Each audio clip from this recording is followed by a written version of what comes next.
beats, it's time to eat. Thank you very much. Awesome story. Lou, you're on a time limit too. All right, I ain't got much to say. I'm Lou Abate from Abate Restaurant. How's that? Is that sure? My story started with my father, who opened up where Ernie's Pizza is today in 1956, called it Luigi's Pizzeria. That's what started the family business. And my first foray on Worcester Street was in '92, where I broke off from the family business, did my own thing, and a lot of people know my story. I was there for 31 years. We had an unfortunate fire with this particular oven that we were using, and that in itself is a long story, but we had to relocate. A place that was ready to go just about in North Haven was up for sale. We purchased it and felt like, until we rebuild, that would suffice. However, the Liuzzi family, who owned the property that I was in, I was dear friends with one of the owners, both of them actually. And when they died, the kids had wanted to take the property in a different direction. Sadly and unfortunately for us, we still we're still looking to go back to Worcester Street. A lot of people want to know if we are. That's the $64,000 question. We tell them that we're trying, and as soon as we see an opening, then we'll be back. In the meantime, where we are in North Haven it's a beautiful place, but we're in a small town. It's not the same as Worcester Street, obviously. But we were, as Ricky could tell you, we were the number 3 place on Worcester Street for many years. There were a lot of pizzerias that came, opened, and closed. And I myself was the 7th business on that location in 9 years. It was a revolving door. And we made it for 31 years. We would still be there today. And like I said, we have a couple irons in the fire. There's some people that are going to get back to me that are working on different deals on Worcester Street who claim that they'll let me know and we can go back in there. That's my hope. And, I got about another 2 or 3 hours with the stories, but I'll just end it there because with the time element. You can talk more. No, but I mean, that's the basic idea. Our claim to fame on Worcester Street was we opened in '92, and a lot of people never heard of Abate. Who's Abate? It's the new guy on the street. We struggled. It was really tough. And then a year later, we were God blessed with with President Clinton, who came down and visited our pizzeria, and the Secret Service thought it was the best place to guard the president because we had the parking lot in front of the building, and that kind of, I want to say, put us on the map. But really, how we built our reputation in our business was overflow from Sally's and Pepe's. Those lines were long on any given day, as a lot of people know. And during inclement weather, whether it was like now 90-degree heat, hazy, hot, and humid, you're standing in line, you're sweating. And same thing in the winter, during snowstorms and the sleet and hail. People that didn't want to wait in those long lines says, well, there's a pizzeria right next door. Let's try them. At least we won't have to wait. And we built our clientele and our reputation off of the overflow. And I'm thankful to Sally and Pepe's because I would have never made it without that overflow. And, a lot of people, that came and tried our product, liked it enough to stay regular customers. What we did not have, regretfully, is those seasoned wood-burning or coal-fired ovens that Sally and Pepe has that are irreplaceable. And so that was really the big difference. But we tried to maintain the same type of quality as Sally and Pepe's, and that took us as far as we got. And I'm here to say that I'm proud to say that I was on Worcester Street for 31 years, and then looking forward to go back one of these days. Thank you for your time and attention in this matter.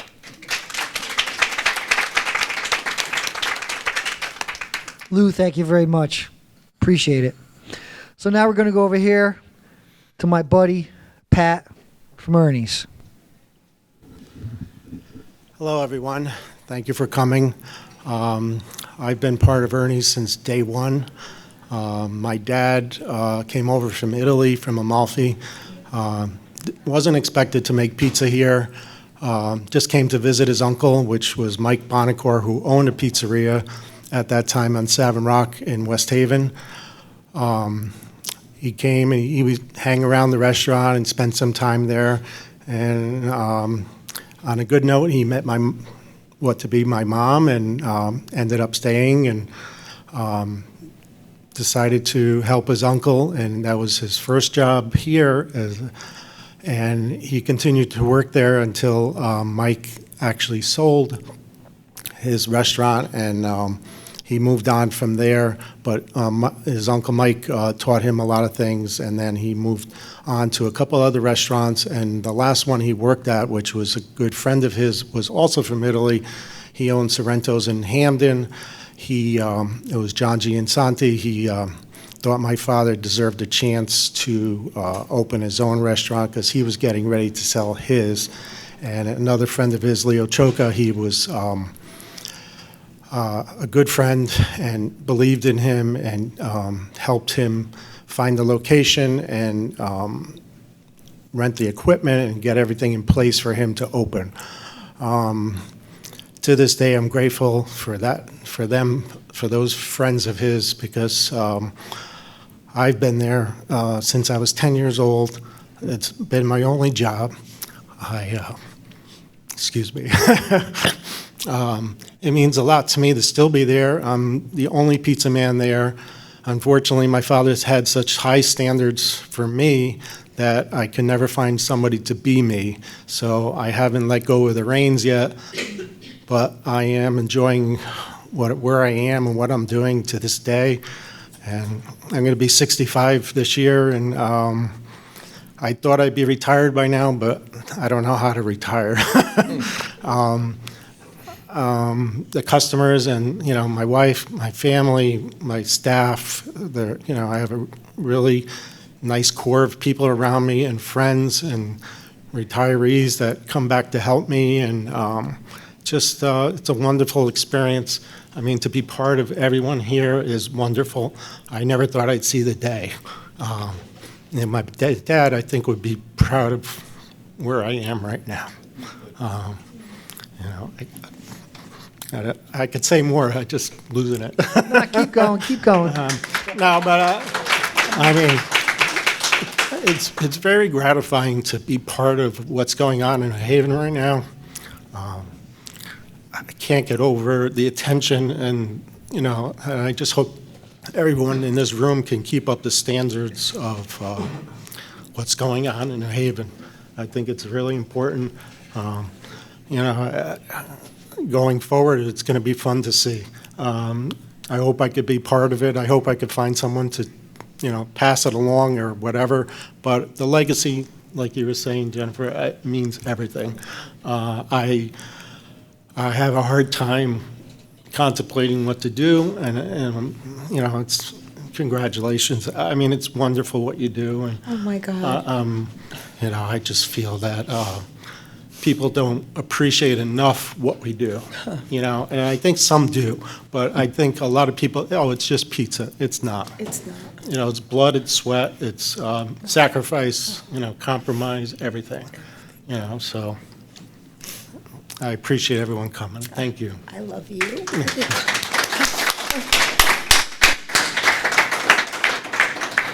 Thank you, Pat. Appreciate it. And last, but certainly not least, Mikey Nuzzo. Good afternoon, everybody. My story began with my dad. He started making pizza when he came. He was a World War II fighter pilot in the Air Force. He flew 34 bombing missions. And when he came out of the war, his brother was working at Modern Abate's, and his brother took him in, and a year later, his brother Nick bought Modern Abate's in 1948. So my father went to work with his brother side by side, and he stayed with his brother, and he worked there for 7 years till 1955. In 1955, he left his brother, and he decided to open his own restaurant on Grand Avenue, New Haven, called Grand Abate's. So he opened in 1955, and we were there until 2005. We made 50 years on Grand Avenue. Grand Avenue was a really great place to live and grow up in the 60s, 70s, and part of the 80s, but it started to get to be a very rough area. So we had to come up with a plan, me and my brothers and my father, to protect ourselves, and we started looking around to open a secondary shop. It broke my heart and our family's heart to sell Grand Avenue because it was in the family for 50 years. Unfortunately, Fairhaven wasn't like State Street or Worcester Street. They promised us the redevelopment was coming, it was coming, it was coming, but it grew into a rough area, and we couldn't really stay there anymore. So we sold it in 2005 to one of the guys that worked for us, and he carried it on for another 15 years. And now it's a pharmacy. It's sad to see that it's turned into a pharmacy. We had to get out of there because the area was getting rough. Another pizza place that closed years ago, they had security every night. They couldn't stay. It was a great place. I think a lot of people forget about it was Palm Beach. Palm Beach. They couldn't sustain the crime either. They couldn't afford to pay security every night and cops every night. So our plan was, in 1993, we opened a secondary shop. We still had Grand Avenue open. We opened in Madison, Connecticut. And we are still there. I have 3 locations now. I'm in Madison, Clinton, and Guilford. I've been on the shoreline now for 32 years.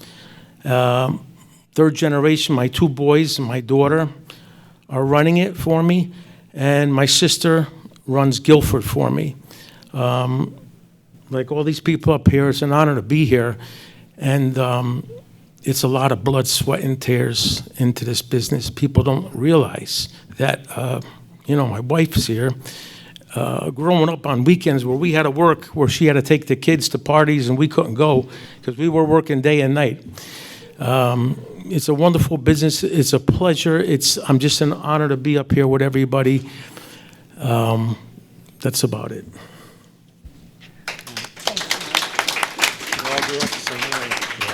Thank you, Mike. And you guys just bought a new place, right? You want to tell everyone about that a little bit? My original location in Madison, which is now in Clinton, I have a newer location in Madison. I've been on the location 25 years in Clinton. I just bought a big building 2 doors down, so hopefully we'll be opening that. It's going to be a brand new Abate's and bar and restaurant. Thank you. Hopefully going to open up. I was ready to retire, but now I got both feet back in. Forget it. So hopefully open that by May of 26. Wow. God bless you. Thank you. So these stories are amazing. Yeah. For me, coming from basically grew up in West Haven and pretty much mostly Polish and a little bit of Italian. I found that I was 23% Italian about 10 years ago. It's kind of cool to hear these stories. I don't have the background they do, but everyone just bleeds passion and family and doing the right things and using the right ingredients. And it's something that it's really hard to find nowadays in really anything. So I had a pizza truck for 5 years, and the amount of work that it took me to run that truck for 5 years is a small fraction of what everyone sitting on these 2 tables have done. And for those of you that have never had a pizzeria or your own business, it is a crazy amount of work, and you have to have your heart and passion into it or else it's not going to succeed. And I always say this, you don't stay in the pizza business in New Haven County / in Connecticut if you're not good. It just doesn't happen. Anyways, without me rambling on, does anyone have any questions for any of these people up here? Don't all ask at the same time. Everyone's good? Yes, sir. Yeah, so basically, the recipes you're using now for pretty much all year, the same recipes that were for the sauces and for the sauce and what have you, is all the same from back, were they modified or? I'll let these guys talk. You know, obviously, I'm sure they're not going to talk about details, but the point being is you guys can answer as you see fit. Yeah. Well, if you don't mind me saying, my father was such a perfectionist that he put it in the contract when he sold me the business that I couldn't divulge the dough recipe to anyone. I'm still making the dough. Yeah, the same recipe from day one. Same thing with sauce and everything else going along. Everything goes through me, and it hasn't changed at all.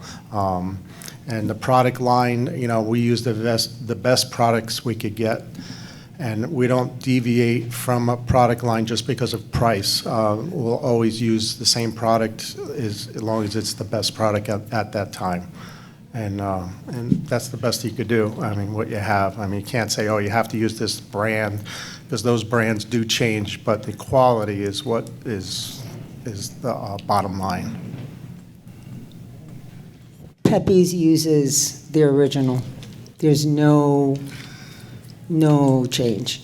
Thank you.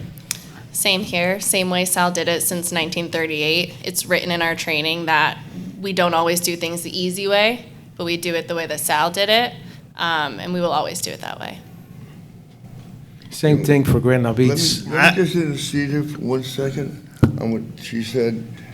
One thing my father always embedded in us: you don't feed anybody that you wouldn't feed your family. And this corporation, people that we sold to, they're just like that. They followed suit from my family to what they're doing today. And I do oversee a lot of it. We actually have him coming up to Stanford tomorrow for a 3-hour window where he's going to be working hands-on with our corporate team, who have all been through pizza training, been through dough training before, but we wanted a refresher, and we wanted to get the time with him, so we're lucky to have him around to be like, hey, come down, and we have some questions for you. Talk us through this, because what other way is there to do it but the right way, right? I'd be happy to say that Frank had 90% of the recipe that I think makes a tremendous pizza, and what he used as ingredients. So I endorse that. That's as far as I can tell you. Thank you. I'd add one thing. I feel very much like all of you and have tried that, but at one party that I was doing, a guy who had been working for me for a while said, I think we should do a mashed potato pizza. I looked at him and I said, we are never doing a mashed potato pizza. That is not pizza. And he said, come on, we're going to try it. And we put out all sorts of things here. If people want it, they can take it. If they don't like it and it sits around, then we won't make it again. And I really couldn't argue with that, except that he showed up with some instant mashed potatoes bought from a convenience store. And I said, look, you know, if we're doing this, we're making it right from Yukon Golds and butter and heavy cream, and we're going to do it right. And it took off, as I'm sure everybody in this room knows. So there is a room for innovation, but you need to stick to doing good stuff that is real, that tastes great, that is based on real ingredients, and taking the time to do it right and respectfully to what you're making. That's it. That's like our fresh clam pie back in the day, shucking them. I remember when my cousin Ralphie was shucking them, and now fast forward, family, we have Eric shucking them, and we do have the fresh clams, and it's not like we do not. We also keep it where the consistency, look, the grandchildren are crazy. You know that, right? Okay. And we are so set on keeping it the way that our grandparents, keeping the way that my mom and my auntie kept it, and how we did and how my brother did. And to this day, and it's corporate, family is involved. We are part of it. They listen to us, we listen to them, and then we come up and we talk. With this company that came in,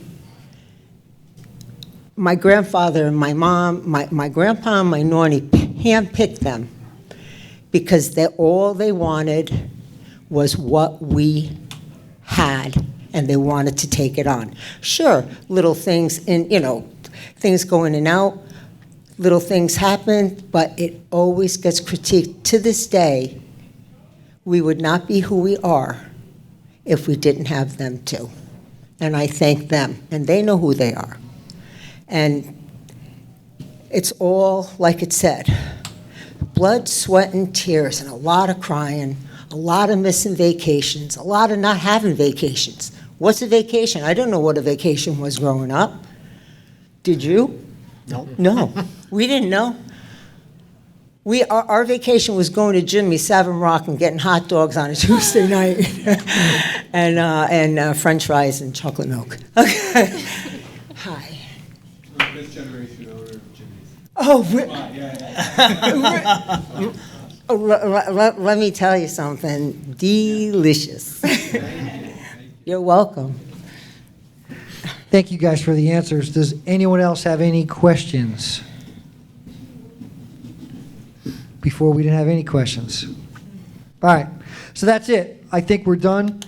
I want to thank everyone here for coming, both at the table and out there. We'll probably do the same thing again next year. If you have any questions. Let's give Frank a great big hand for putting this all together.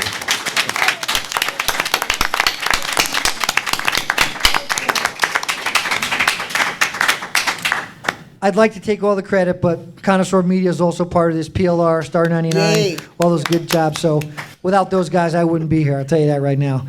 Anyways, it's always an honor to have you guys here. If anyone has any questions or want to take any pictures with these guys or girls, be more than welcome to sit around, stay here, and go from there. Thank you very much. Haven style pizza. Come and take a seat. A pizza, it's time to eat.